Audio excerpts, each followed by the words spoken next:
بسم اللہ الرحمن الرحیم۔ ایک نیک آدمی شادی کے بعد بیوی کو لے کر اپنے گھر لوٹ رہا تھا۔ راستے میں دریا عبور کرنا تھا۔ آدمی نے کشتی کا انتظام کیا اور وہ دونوں دریا عبور کرنے لگے۔ کشتی بیچ دریا پہنچی ہی تھی کہ دریا میں طوفان آ گیا۔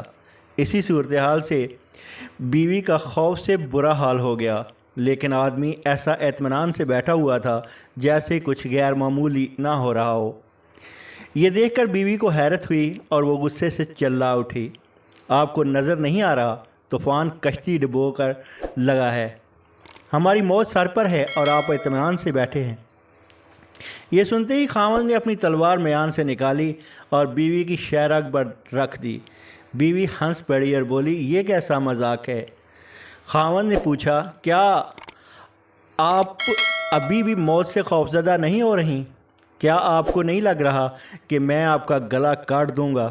یہ سن کر بیوی بولی، مجھے آپ پر اور آپ کی محبت پر پورا یقین ہے۔ مجھے پتہ ہے آپ مجھ سے بے انتہا محبت کرتے ہیں اور یہ تلوار آپ کے ہاتھ میں ہے تو مجھے کوئی نقصان نہیں پہنچا سکتی۔ یہ سن کر خاوند بولا، جیسے آپ کو میری محبت پر اعتبار ہے ویسے ہی مجھے اللہ کی محبت پر یقین ہے، اور یہ طوفان بھی اللہ کے ہاتھ میں ہے۔ وہ چاہے تو اسے روک لے اور چاہے تو ہماری کشتی ڈبو کر ہمیں بچا لے۔ یاد رکھیں، اللہ جو بھی فیصلہ کریں وہ ہمارے حق میں بہترین ہیں۔ ایک آدمی کے 4 بیٹے تھے۔ وہ چاہتا تھا کہ اس کے بیٹے یہ سبق سیکھ لیں کہ کسی کو پرکھنے میں جلد بازی نہ کریں۔ لہذا اس بات کو سمجھانے کے لیے اس نے اپنے بیٹوں کو ایک سفر پر روانہ کیا اور کسی دور دراز علاقے میں ایک ناشپاتی کا درخت دیکھنے کے لیے بھیجا۔ ایک وقت میں ایک بیٹے کو بھیجا کہ جاؤ اس درخت کو دیکھ کر آؤ۔ باری باری سب کا سفر شروع ہوا۔ پہلا بیٹا سردی کے موسم میں گیا، دوسرا بہار میں، تیسرا گرمی کے موسم میں گیا اور سب سے چھوٹا بیٹا خزاں کے موسم میں گیا۔ جب سب بیٹے اپنا اپنا سفر ختم کر کے لوٹ آئے تو اس آدمی نے اپنے 4 بیٹوں کو ایک ساتھ طلب کیا اور سب سے ان کے سفر کی الگ الگ تفصیل کے بارے میں پوچھا۔ پہلا بیٹا جو جاڑے کے موسم میں اس درخت کو دیکھنے گیا تھا، اس نے کہا کہ وہ درخت بہت بدصورت ہے، جھکا ہوا اور ٹیڑھا سا ہے۔ دوسرے نے کہا، نہیں، وہ درخت تو بہت ہرا بھرا تھا۔ تیسرے بیٹے نے ان دونوں سے اختلاف کیا کہ وہ درخت تو پھولوں سے لدا ہوا تھا اور اس کی مہک دور دور تک آ رہی تھی، اور یہ سن کر کہ اس جیسا حسین منظر میں نے کبھی نہیں دیکھا۔ اور سب سے چھوٹے بیٹے نے اپنے بڑے بھائیوں سے اختلاف ظاہر کیا کہ وہ ناشپاتی کا درخت تو پھل سے لدا ہوا تھا اور اس پھل کے بوئے سے زمین سے لگا ہوا تھا، زندگی سے بھرپور نظر آ رہا تھا۔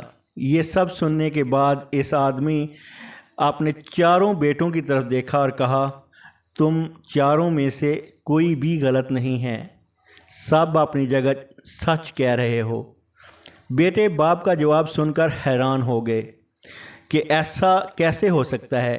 باپ نے اپنی بات جاری رکھتے ہوئے کہا، تم کسی بھی درخت یا شخص کو کسی ایک موسم میں دیکھ کر کوئی حتمی فیصلہ نہیں کر سکتے۔ کسی فرد کو جانچنے کے لیے تھوڑا وقت ضروری ہوتا ہے۔ انسان کبھی کسی کیفیت میں ہوتا ہے تو کبھی کسی اور کیفیت میں۔ اگر درخت کو تم نے جاڑے کے موسم میں دیکھا ہے تو اس کا مطلب یہ نہیں ہے کہ اس میں کبھی پھل نہیں آئیں گے۔ اس طرح اگر کسی شخص کو تم نے غصے کی حالت میں دیکھا تو اس کا مطلب ہرگز نہیں ہے کہ وہ شخص برا ہی ہوگا۔ کبھی بھی جلد بازی میں کوئی فیصلہ نہ کیا کرو، یہاں تک کہ اسے مکمل جانچ لو۔ کسی کو اس وقت سمجھایا یا پرکھا جا سکتا ہے جب یہ تمام موسم گزر جائیں۔ اگر تم سردی کے موسم میں ہی اندازہ لگا کر نتیجہ اخذ کر لو گے تو گرمی کی ہریالی، بہار کی خوبصورتی اور بھرپور زندگی سے لطف اندوز ہونے سے رہ جاؤ گے۔ صرف ایک دکھ پریشانی کے لیے اپنی زندگی کی باقی خوشیوں کو داؤ پر مت لگاؤ۔